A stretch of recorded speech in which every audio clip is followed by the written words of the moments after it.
Hey everyone, welcome back to the channel. If you've ever built a website in Webflow and found yourself needing to take it down, maybe for revisions, rebranding, or just a fresh start, this tutorial is for you. Today I'm going to walk you through exactly how to unpublish your website from Webflow step by step.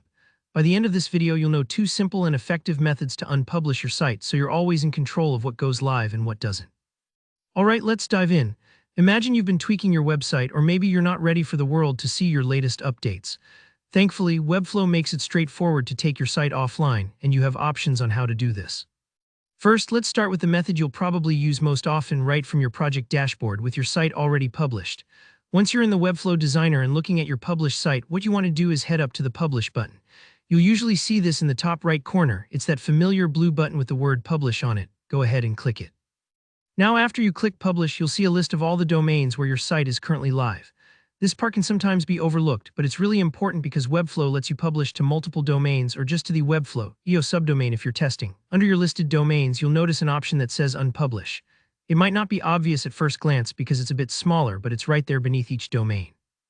Take a moment here, especially if you have multiple domains connected, and click the Unpublish button under the specific domain you want to remove your site from. Webflow will take a few seconds. Don't worry if there's a short delay and then that site will go offline. It's as simple as that. Think of it as pulling a curtain over your online storefront. Everything is still there, it's just hidden from the world until you decide to bring it back. Now there's another handy way to unpublish your site, which is great if you prefer working in the settings or you're managing things outside of the designer.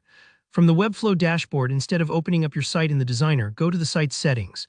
You'll find the settings icon. Usually it looks like a little gear next to your project in the dashboard. Click into that. In the settings, you'll notice that there's a controls area very similar to what you saw in the designer, including the publish options. This is great to know, especially if you're managing multiple sites or don't want to load the entire designer interface. From here again, you'll see a publish button. If you click on it just like before, you'll see your connected domains and right underneath that all-important unpublish option. Click it for any domain you want to take offline, and Webflow will process your request. Both of these methods achieve the same end result. It's really just about what feels most comfortable for you, whether you're inside the designer tweaking layouts or organizing things from your dashboard. And that's it, your website is now unpublished and safely tucked away until you're ready to show it off to the world again. Remember, unpublishing doesn't erase your work. All your pages, styles, and assets remain intact and ready for the next time you decide to hit publish. If you found this video helpful, go ahead and give it a thumbs up, and if you have any questions, drop them in the comments. I'm always happy to help. Don't forget to subscribe for more Webflow tips and tricks, and I'll see you in the next tutorial.